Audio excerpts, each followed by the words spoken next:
So my name is Jane Chuhan. I'm the Funding and Development Officer at Winchester City Council, and I'm here today to talk to you about the community grants that the Council has to offer.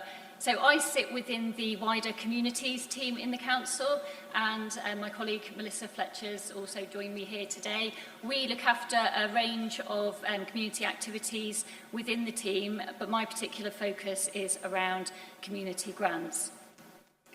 So what I'm going to talk to you about is, first of all, a little bit of a summary of the community grant activity that we have as a whole, and then I'm going to talk to you about some of the specific schemes that we have open.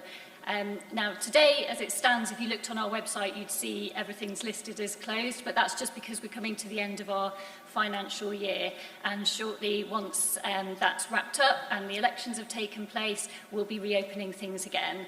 So I'll talk to you about some of those ongoing programmes that we have, and I'll also talk to you about some of the additional advice and support that we can offer you.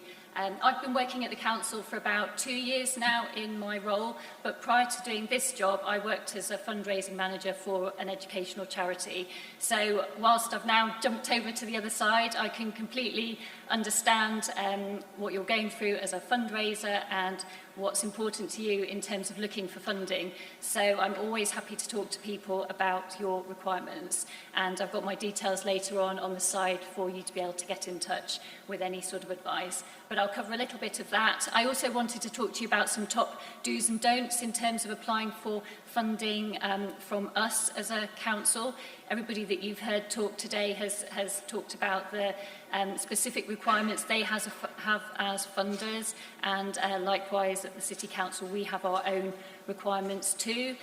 So I was going to talk to you about a few specifics around those, and then we'll take any questions at the end. So first of all, a bit of an overview of what we aim to achieve at the Council in terms of our grant giving. And I don't know, for me it's really tiny looking up there. I don't know how easy it is for you to see that diagram. But what that tries to show you is our priorities as a council, and what we aim to fund fits very closely with those council priorities. So our overarching priority as a council is to address the climate emergency, and we've most recently updated our council plan to reflect the fact that we want to go greener faster. So funding for environmental projects and projects that address carbon footprint are very much a theme for us in terms of what we look to fund. And then underneath that overarching aim, we've got a number of other priorities listed there, and the first one that you can see up here on the left is living well, and the next box in is homes for all. And those two priorities again then align very closely to the sorts of things that we look to fund in our community grants. So for example, under the living well topic, we look to address issues such as isolation, low income, physical activity, mental health, and we have some specific funding outcomes that we list for each of our grant programmes. We also have, obviously, homelessness as an outcome that we want to address that fits with our Homes for All theme. So we do have quite a wide range of priorities, but it's always worth looking on our website to see under each specific grant programme what themes we're looking to address. Having said that, what we're always looking to do is to enable the services or the activities that we fund to be as inclusive as possible and to reach out to as many different sections of the community as possible. So that's always something that's worth keeping in mind when you want to make an application to us. I just wanted to touch a little bit on core funding, because a lot of the Council's grant giving is taken up by core funding, but I just wanted to briefly mention that to you, because we often get requests for, I'd just like to apply for core funding. And unfortunately, we award that on a 3-year basis, so it's not open at the moment for organisations to apply to, but we do award a significant amount of funding for core costs. That's run on a 3-year rolling programme basis, and then within our individual programmes each year, it tends to be more on a one-off project basis. But I'll talk to you in a bit more detail about what some of those programmes are now. So one grant scheme that we launched this year was the cost of living grants, and that was a one-off fund that the council announced at the summit that we held for the cost of living, which was held back in the autumn of last year. And that is for grants of between £1,000 and £5,000. It's actually just temporarily closed on the 28th of February whilst we take stock at the end of our financial year, but I expect that that will reopen in May of this year. We've awarded approximately £40,000 of that £60,000 pot so far, but we expect the remainder of that to reopen for applications soon. So please do keep an eye on our website for the details of that if you're interested. The sorts of activities that we've included, that we've funded so far, are listed on the slide here. So, for example, we've funded some warm spaces where people can come together and perhaps access a hot meal or information about other areas of advice around the cost of living. We've awarded some transport to organisations where maybe people have found it difficult to access their regular services because they're not able to fund transport in the way that they were able to previously. So we've given help to organisations for that. We've also helped organisations purchase IT equipment. So, for example, if the people in their services need to be able to access IT or have help to access digital services to help them address their issues around cost of living, then that sort of equipment purchase is something that we're able to help with as well. Also things like food vouchers, clothing vouchers. So it's quite a broad range of things that we're able to fund through that. And we're also able to fund some staffing costs if those staffing costs are additional to the requirements that you would normally have in your organisation. We're able to fund some of that as part of your cost of living work as well. So please keep an eye on our website for that one opening up again. And I'll move on now to talk about our other regular grant schemes. So typically, as a council, we have a couple of grant schemes that run each year. The first one is a small grant scheme, which is just for grants of up to £1,000. And the second one is some project grants, which are for larger amounts between £1,000 and £5,000. So the first thing I should say is with all council funding, for us it's a requirement that the work that you do benefits the residents of the Winchester district. So that's the most important thing to keep in mind. And first and foremost, where it is council money that we're granting to people, it must benefit the residents of Winchester district. Having said that, again, you don't necessarily have to be based in the Winchester district. If you're based outside, but you're doing some work specifically for Winchester people, then you would also be eligible. That's the most important thing to keep in mind.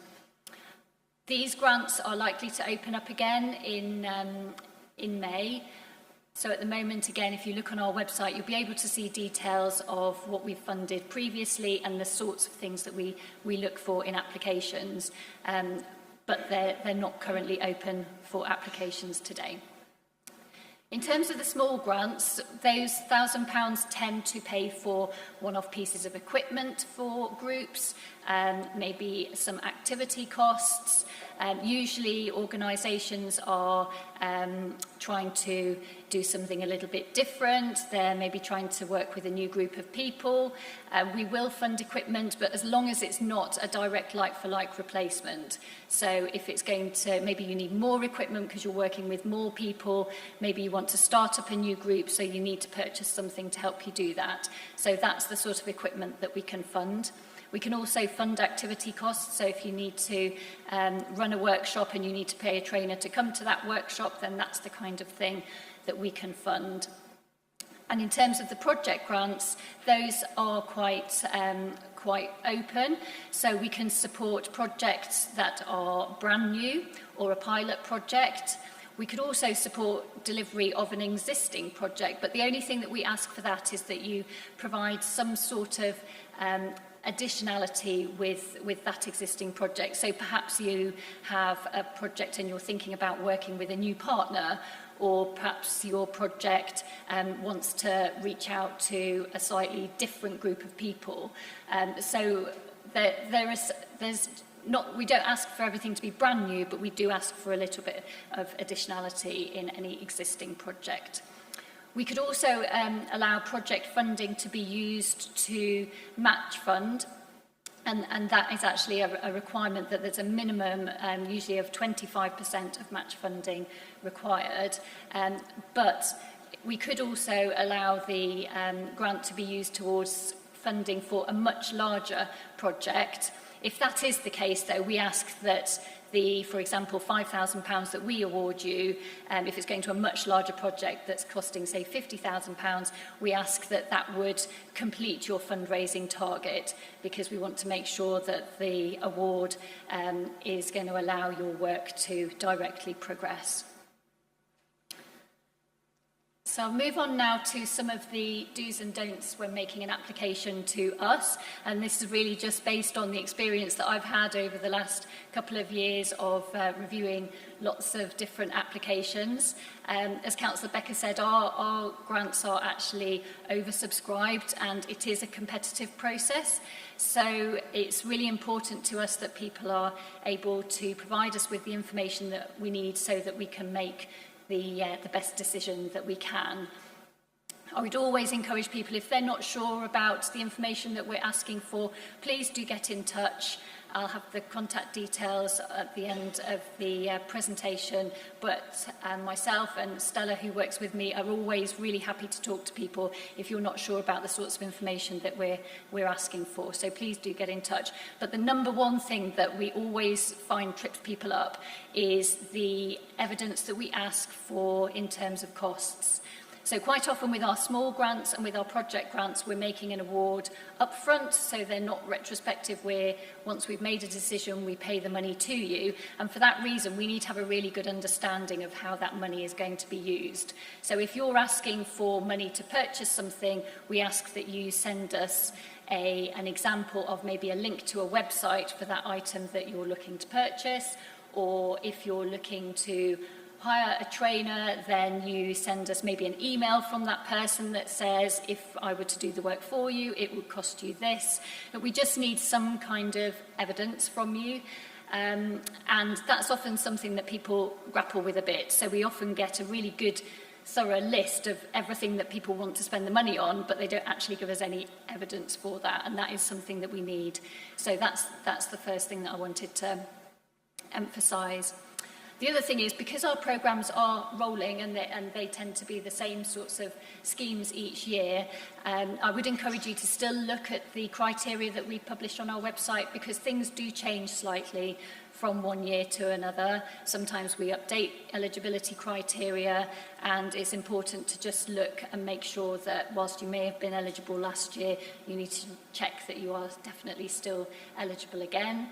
And again, if you have any questions about that, you can always contact us.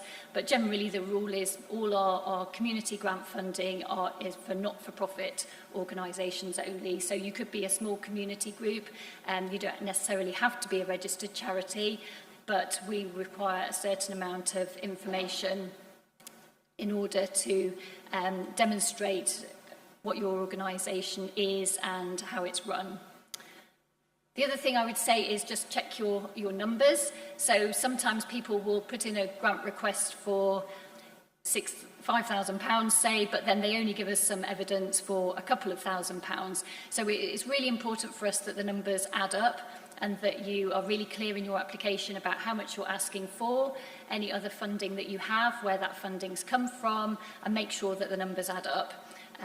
That's something else that we find can be an issue sometimes with people's applications.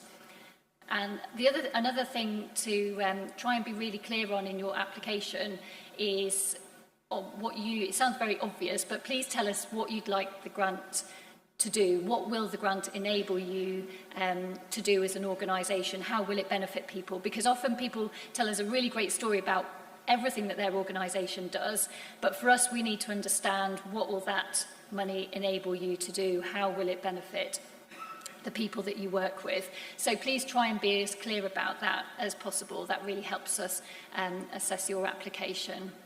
And then the final thing I wanted to say was think about a grant report. So I think one of the other speakers mentioned that already, but for us as an organisation, it's really important that we're able to understand how you spent the money.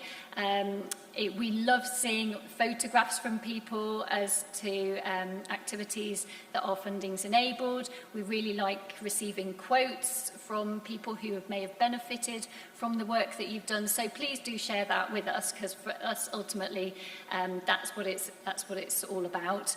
And also it helps a lot in terms of the funder and donor relationship, in terms of being able to know and trust that we award the money and that we get a good report back from you in terms of what you've managed to achieve.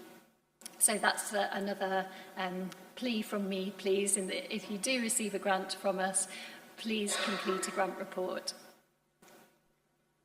Okay, so some of the other ways that we can support you. We can offer, as the other funders have said, lots of advice and support when you come to make an application to us. So I haven't really covered in my slides today the detail of how you would go about making an application, but what we tend to do is we use an online system called FlexiGrant, and that is the most straightforward way for us to receive the information from people, because we make sure that everything that's required is submitted at the time of application. But if that's a problem at all, or if you have trouble accessing the system, or you don't want to use that, then please do speak to us, because it's definitely not a barrier to applying, and we're more than happy to work with you and find alternative ways for you to send us the information. So please don't be put off by that online system.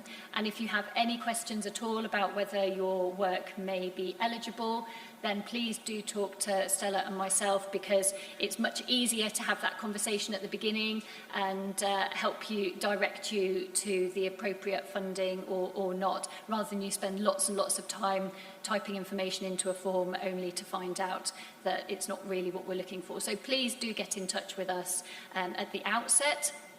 We can also help signpost you to any other funding opportunities that we've got available. So we're always keeping an eye as a team as to what else is out there. And it may be that if our council funds aren't able to help you, then we might be able to direct you to other opportunities instead. One of the other things that we've been involved with in the past as a team is crowdfunding. So I don't know, some of you may have been aware that as a council we had some match funding available for a time as grants through the crowdfunder platform, and we don't have that available any longer as such in terms of grant giving, but it means that we've built up quite a lot of in-house experience in terms of fundraising through crowdfunder, and we have access to some training material and things like that. So if crowdfunding is something that you're interested in doing, then again please talk to us and we can help give you some advice based on our experiences of working with other organisations on crowdfunding. And finally, we love to come and talk at events like today and help to support organisations through offering training courses and other activities as well. So that's a bit of a whistle-stop tour. Hope that was speedy enough, Bruce. And I've put my contact details on the slide there, so if anybody's got any questions, please feel free to contact me, or I'm around for the day, so please come and ask me any questions that you may have. Thank you.